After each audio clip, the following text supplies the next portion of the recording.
Well, I'm really excited about the next episode of The Dream Architect Life. I've got Doc Sangani, who is a really good friend of Richard Wilson, who was one of our recent podcast guests. And he was a suggestion to come on from Richard. And I am just really, really excited to have this conversation. We were chatting a little bit before I hit the record button, and I think everybody's in for a treat today. So, Doc, as you like to be called, what I'd love you to do, I'll give a little background, and then I'd love you just to maybe tell a little bit about your story and how you got started, and then we'll kind of get into this really fascinating conversation. But let me just tell a little bit about you. First of all, you're an MD, as the doc would describe, but you're also the CEO and founder of Encore Enterprises, which is actually a $2 billion private equity firm that specializes in real estate, which is kind of interesting. A doctor and real estate private equity, that's kind of an interesting journey. So, welcome to the show, and tell us a little bit about yourself and where you got started. Brian, thank you for inviting me on your show. I will definitely tell you a lot about me so that you will get so tired. So I want to give you a little qualifier before I even start going.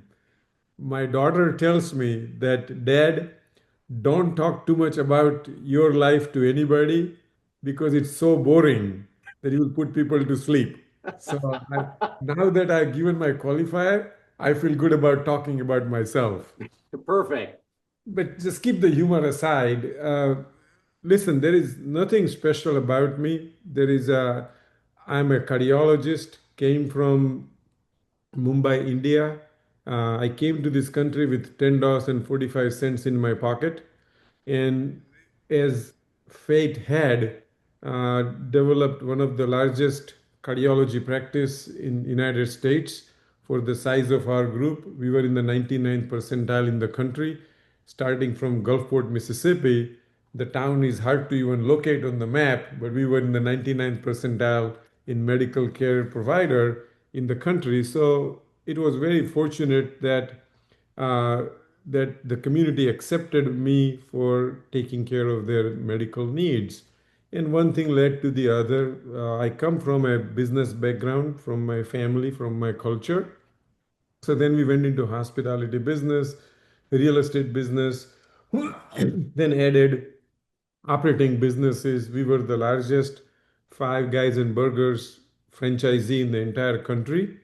Wow. Then we developed into dental division where we started partnering with dentists across the nation. We started doing freestanding emergency rooms, and then ultimately we developed into a quasi private equity investment where we acquire majority share in a company to help them grow. So at the peak of our career, when we had all the Five Guys employees about a year ago or so, we had about 4,000 employees in the company, about 37 states in the United States we were doing business with.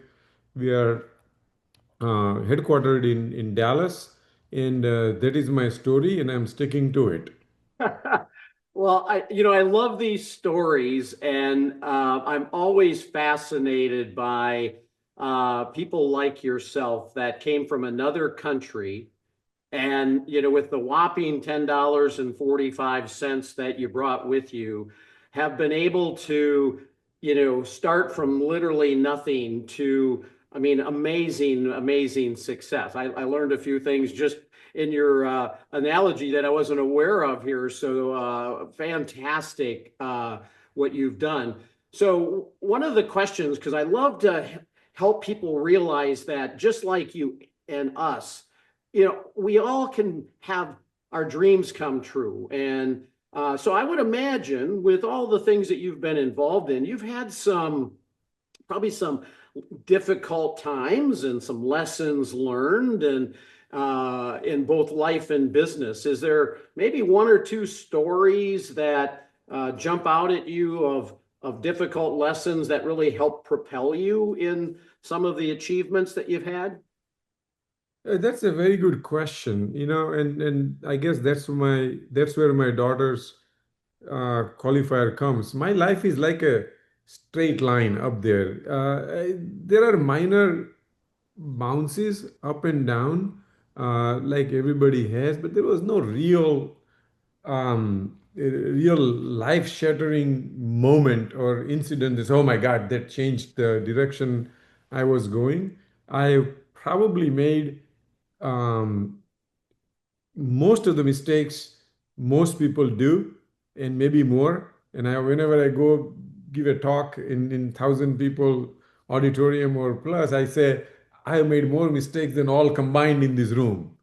But I follow what Warren Buffett used to say. He didn't. I had the good fortune of meeting with him several years ago, and he made one statement even in last year's his yearly statement about to his stockholders that as your leader for 60 years, I have only made 5 good decisions. Everything else has been a bad decision. That means I've made one good decision every 12 years. But those 5 good decisions were so good that it overshadows all the failures I've had. So I can sit here and say the same thing that I learned from the guru and say, okay, as long as I make few good decisions, others are a wash. And I've been very fortunate. Some of the very few decisions that we have made have gone perfect, have gone way above the trajectory.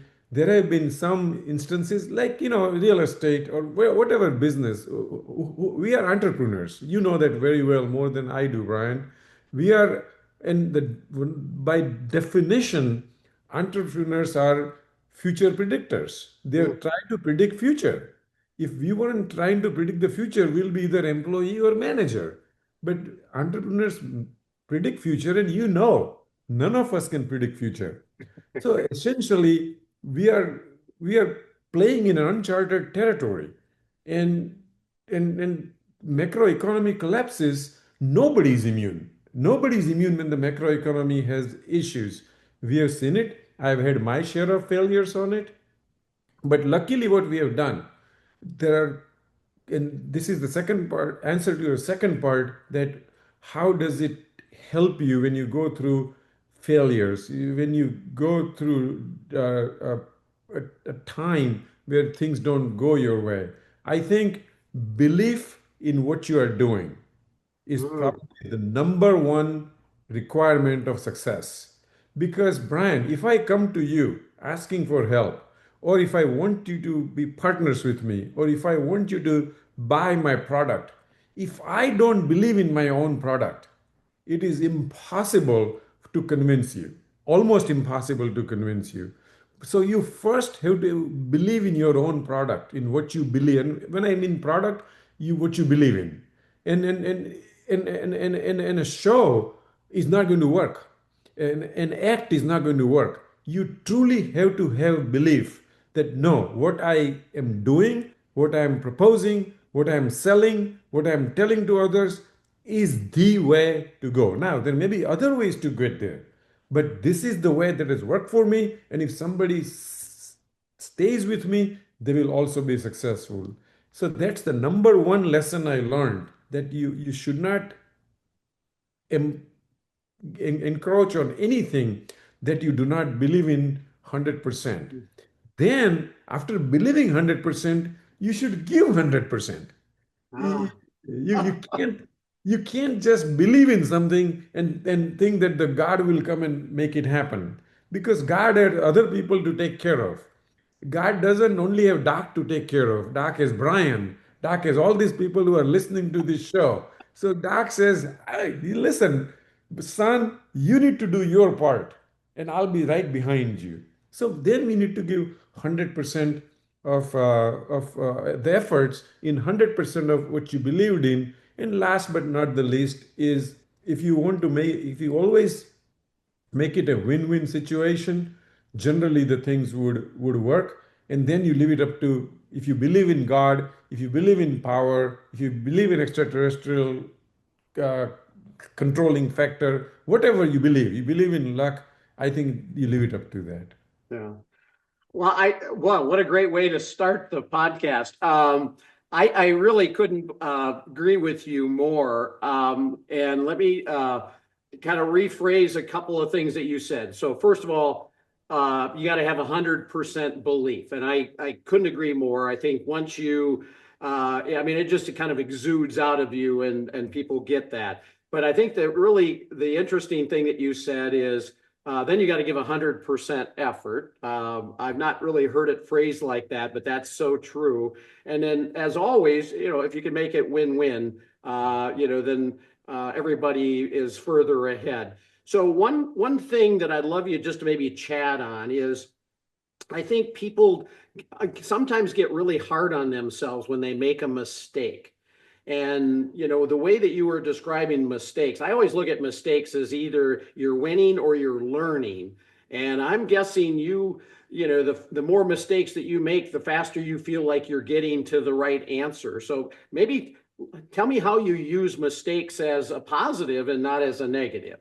Well, that's a very good question, by the way. And mistakes are generally uh, an realization in retrospect. Because while we are acting, it's never a mistake, right? Yeah. You would not definitely do something knowing, oh, I'm going to fail here today, but let me do it because I want to fail. Nobody does that. At least not that anybody whom I know would do it. So mistake is a realization in retrospect. So then you go back and say, okay, circumstances are different today. If I had the same circumstances as I made the decision that particular day, would I make the same decision today? And if the answer is yes, then there's nothing to be afraid or ashamed about. That's perfectly fine. And if you say, no, this was the logical deficiency in my decision making on that particular day, then you go ahead and exactly what you just said, use it as a stepping stone to success and don't make the same mistake again. Now, I must say that I sit here and say I made many, many, many, many, many mistakes, but I can almost guarantee you I rarely made the same mistake twice because I always worry about God. You just said, and when I mean God, any power that we think about, okay? I don't want to be atheist or I don't want to be religious and I don't want to bring all those things in here. But what I'm saying is, you go to God and say, God, I made a mistake today. Please help me. The God will say, okay, son, you've been a good son all this life. I'm going to help you the first time around. Now, if you make the same mistake second time, you go to God and God say, God, please help me again. God is going to hit you on your wrist, slap you on your wrist and say, idiot, don't do it again. Don't never come back. Now you do it third time, the guard says, I don't give a room for you. I'm taking care of Brian today. Get out of here. So, it is humorizing the whole subject, but I'm just saying you can't make the same mistake again and again because then you have no place to go. No, I think that's critical. And if you use the word mistake and learn in the same capacity and not, you know, do that again, obviously, success happens. I think one of the other things that a lot of people end up with or have happened that causes them not to maybe reach their true potential is fear. And so, you've done all sorts of different things from, cardiologists, but then, real estate and the Five Guys franchise. I guess I wasn't aware that you had, at the largest one in the country. So kudos on that. But so sometimes people have a fear of, the future or what might happen. And obviously you've overcome that in so many different times. Yeah, maybe is there anything that you could help anybody with, like how you use fear as an advantage, or how you overcame it, or how you didn't let it stop you from, moving forward on something maybe you believed in? I think you hit the nail on the head. I think if not most or majority, many people have restricted their growth because the sheer act of fear. Now, I'm in a very specialized privileged position, and that is two things. I came to this country with $10.45. So you can't make me any poorer. I can go to McDonald's and get a job and I'll be richer in 1 hour than what I came here for. So that has always acted for me as an advantage. Second thing is an advantage for me, and you and I talked about that a little bit before we started the podcast, is I still practice medicine. I practice 1 day a month. So even tomorrow, if all this fear becomes a realization and become true, I can still go back and practice 30 days a month cardiology. So in a nutshell, I have enough reserve that allows me to take bold steps and not be fearful about the decisions I make. And not everybody's privileged like that. So I'm very fortunate. I'm very thankful to God. But that doesn't mean others can create that either. So, what I normally recommend, the things that you normally do when I do it for others to give advice and other stuff, I say, whatever you do, first keep your expenses to minimum for now. If you have a growth in your mind, then do not live day to day. Do not live week to week. So keep 2 years worth of your expenses in a bank. And now you're in the same position as I am. If your expenses are low and if you have saved enough money for that will float you around for 2 years, you and I are now equal. So then the issue comes is how do I fight the fear going forward? But now you are energized because you know you will not have a problem for 2 years and you can still maintain your lifestyle for 2 years. Now to fight the fear is now you need to create a business plan. In the business plan needs to be two ways. One business plan should show what is the worst that could happen to you, and the one business plan should show you what is the best that could happen for you. Now you create those two business plans. You take the business plan that what is the best can happen to you, you tear it up and you put it in the garbage. The only thing you keep is what is the worst that can happen to you. And be prepared for it. So if these things happen, these things I'm going to do. As we talked, we have multiple businesses, and every business has a president, every business has a leader. When the businesses don't go well, they don't call me. They go to their spreadsheet and say, if the business goes bad, what am I going to do? And then they act it. So I think if you are prepared to live for 2 years without any income, and if you have a business plan that tells you if things go worse, this is what you're going to do, I think you will be able to conquer fear very practically. It does not require a phantom mind.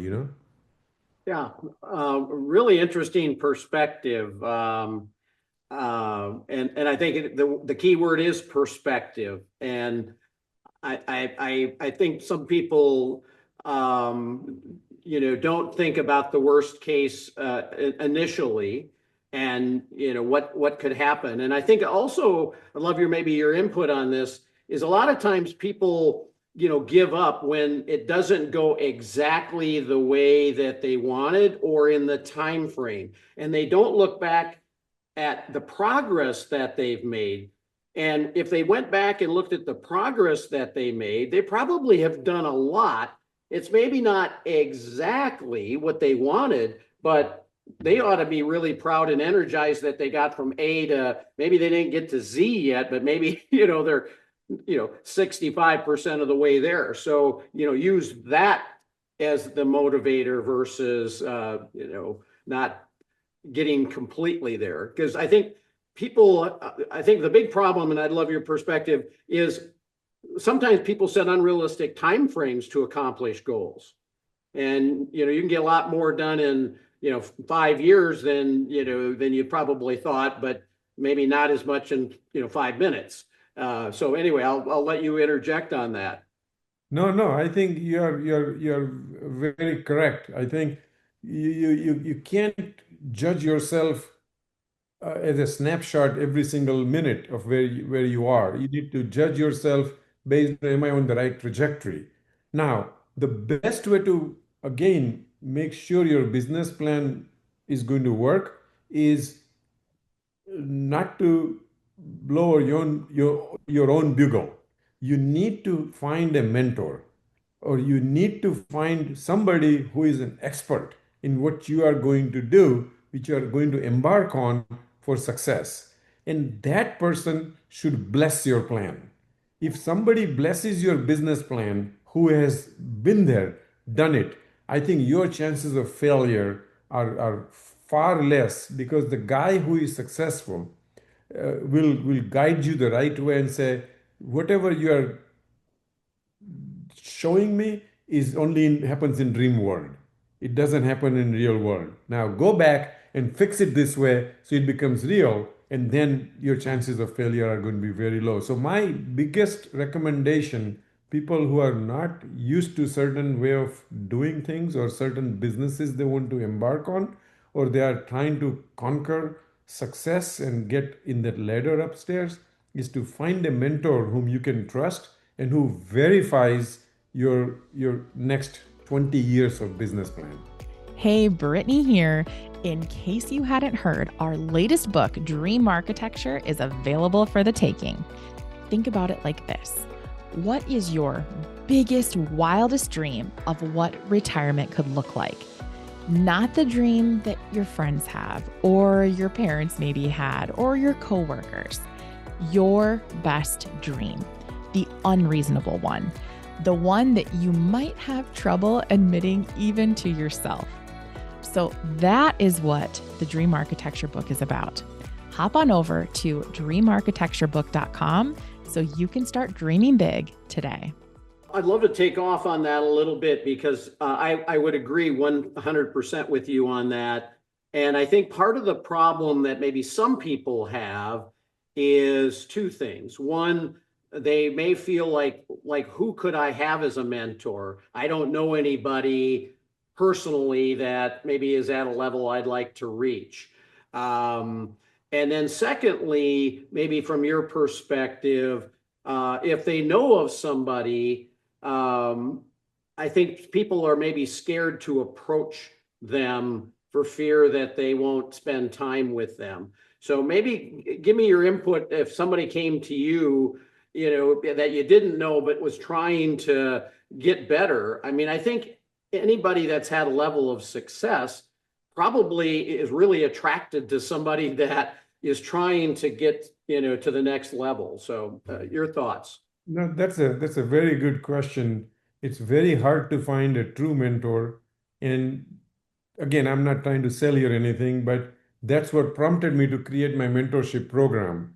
So if you go to www.bharatsangani.com, you will see my mentorship program, where certain group of people I would take on personally and then help them grow their businesses. But put that aside, I think you must do that homework, and you must find 50 people, 100 people in that particular industry or area that you are going to embark on.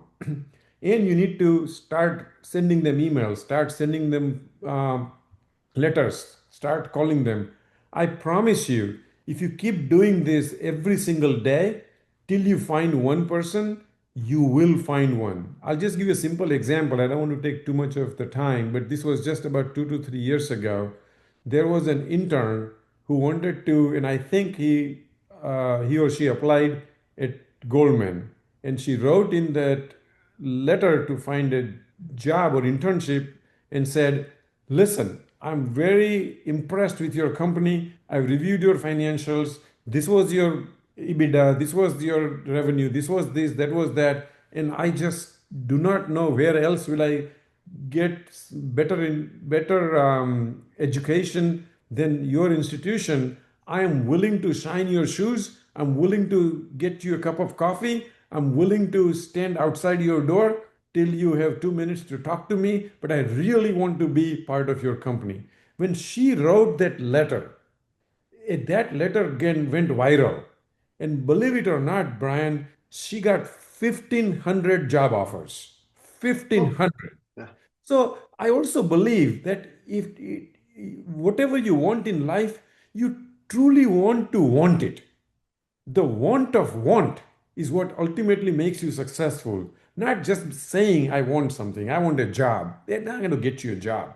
You are going to say, I'm not going to eat, drink, marry, whatever, till I get my job. I think that persistence, that determination will find you a mentor.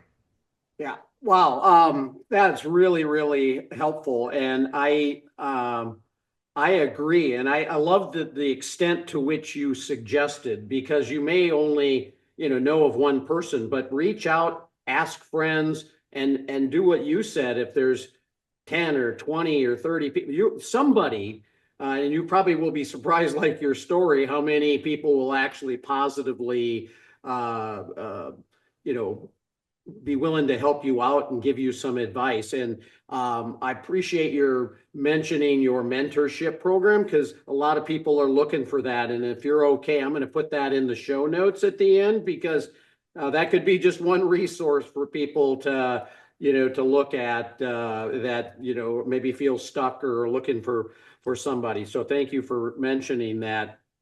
One of the things that I love your passion for, having to want something. When we got on the show originally, you were talking about a little bit of like look at life as a gift.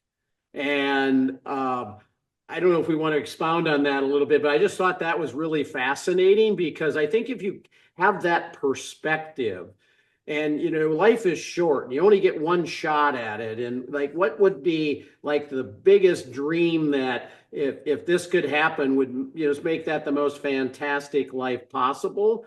We can all have that, and obviously you're living that dream. And so I'd love you to just chat a little bit more about life as a gift and that whole conversation, because I personally found it fascinating. Well, I can talk about life for hours and hours. So you and I need to get to a beer bar Yeah. and talk about it. But in a nutshell, it's very simple. Again, whatever I do is very simple. If it's too complex, I don't think it is for me or for most people. I think you need to look at life as a sphere, and everything that happens in life is happens in that sphere. And then you only need to do one thing: remove yourself from the center of the sphere. Remove.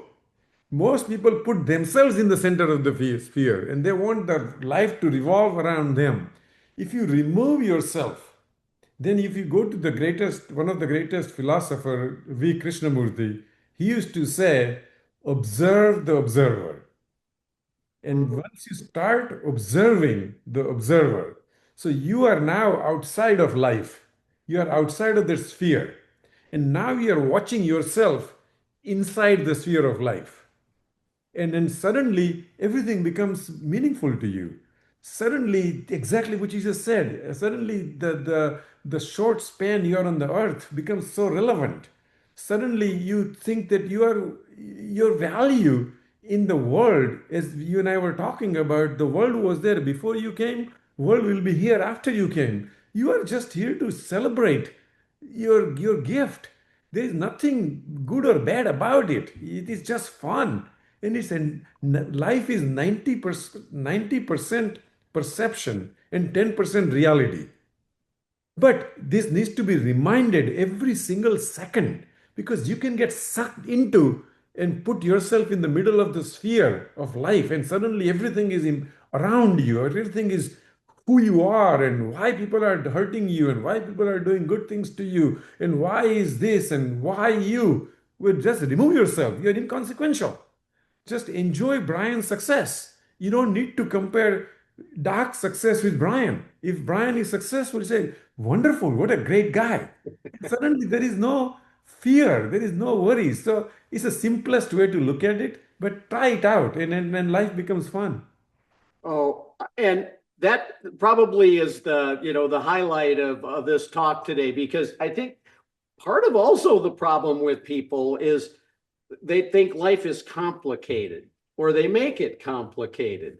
And your word, keep it simple. Well, if you can keep anything in life simple, it just seems like it goes much smoother.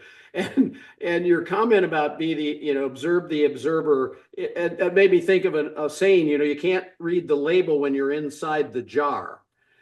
Really applies. So if you remove yourself, that's the same scenario. So just uh, amazing advice. So, and we were talking earlier about a friend of ours that, his motto in life is the word ELF. He wants to make it easy, lucrative, and fun. And I think just your wisdom on, the simple removing your self from the sphere can also help you get there quicker. So fascinating. I would love to spend whatever time after the podcast on just that topic because it would be fascinating. So what I'd love to do is maybe chat on one thing. And I think part of people's success is the word value or their value alignment in what they do is critical. So maybe a little commentary on just how you view values and as it applies to reaching your goals or your dreams. If you've got any thoughts on that. Oh my God. I mean, there's nothing more important than you need to have your basic principles. Now, if you make too many principles in life, that also becomes very complicated. So you need to keep, again, simple. And in my mind, the basic principle is integrity and honesty. And if you just maintain that, and one of the things, I have one single requirement to have any relationship or any business relationship or personal to go forward is always do what you said you would do when you said you would do. I do not want to maintain a relationship with anybody who doesn't do that. Now, I've been married for 42 years, and you know how things go in marriage. So you have to surrender over there and accept that whatever she says is always correct, but and she never misses a deadline. But then you have 42 years of fun. But besides those kind of relationships or your children, you can never undo a child-parent relationship, right? So you surrender there. There's a whole different discussion how I use surrender as a weapon. But once you take those relationships out, then basically do what you said you would do when you said you would do and expect the same. Don't have long-term relationship with people who don't do that. And I think life becomes very simple at this point. Just one simple rule really does not require do not lie. Lying doesn't get you anywhere. I promise you that you can probably get by lying for a little bit of time, but eventually will catch up. Eventually, most lies will be caught. And whichever lies are not caught, the benefit you got out of it is so minuscule. So why do that, right? So Yeah. integrity, honesty, and the single rule of life. Yeah, I love once again how you simplified that, and I can really appreciate. I've just celebrated my 40th wedding anniversary, so you and I can chat on that subject sometime too. Well, fantastic. I would love to maybe have you just chat a little bit about like what are you working on now that's got you excited? Is there anything new or new challenges, new things that you're working on that have you excited about the future? I mean, there is not a whole lot left for me on the business side or on the medical side. I mean, those are the two aspects in my life. Now it has become routine of what's going on. The next segment of my life is primarily be uh, uh, determined or will be based on how I can help people. And that's where the mentorship program started. Now we used to call it mentorship program, and it's available on bharatsangani.com, but now we just rebranded it and it's called Life RX. Life RX. Okay, Yes. great. I love that. So it's going to roll out over the next 2 to 3 months. The entire marketing team, entire team is working on it. And if everything goes right now I'm giving about 10% of my time to mentorship program. But in 2026, I am hoping that Life RX will get 80% of my time, and Wow. hopefully I can bring value to other people's lives. Only time will tell whether I have anything to offer to the world or not. But I would love to leave a legacy after I'm gone. There is something there people can cherish, enjoy, and then celebrate. Yeah, I will keep me in the loop on when that rolls out, and I'd be more than happy to share the messaging with all the people that we have on our mailing list, et cetera, because that's very, very exciting. I love the name because it takes medicine, obviously, and life that you're so eloquently able to speak about and having, excuse me, lived through. I think that's fantastic. So um, maybe to take that a little bit further, or maybe you answered this, but if we were going to look out in the future, either for yourself or for others, maybe what are your biggest future dreams or aspirations? If it's, maybe it's just Life RX, or is there anything else that, you have as a big objective in your life that if it could be accomplished would be just kind of like icing on the cake? Well, uh, I, I really believe that I have cracked the code on purpose of life. And I am not the first one who is saying that. Lots of people have defined, lots of people have talked about the purpose of life. I'm probably the only one who has quantified the purpose of life. Hmm. You can actually measure that how is your purpose of life being served today?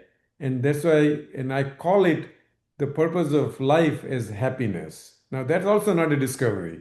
Every 10,001 people have talked about that before. But again, I'm the first time I've somebody have quantified happiness. So we have created a happiness quiz, and we believe that, or I believe that happiness is created. First of all, it's a created item. You cannot buy, borrow, steal. You have to create from within.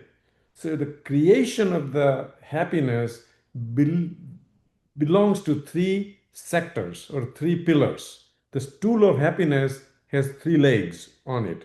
Is health, wealth, and relationships. In health, we define health as staying in the ideal body weight and keep the chronic diseases under control and not have addictions or controlled addictions. Wealth, we define as ability to live within your means and work hard to expand your means. In relationship, we define as the people who can make your life difficult on a long term basis figure out how to deal with it by using a weapon called surrender. So I think we have quantified all these three items to create happiness, and now you get a happiness score. So this Life RX is we are going to give prescription to people how to become happy and totally quantified way.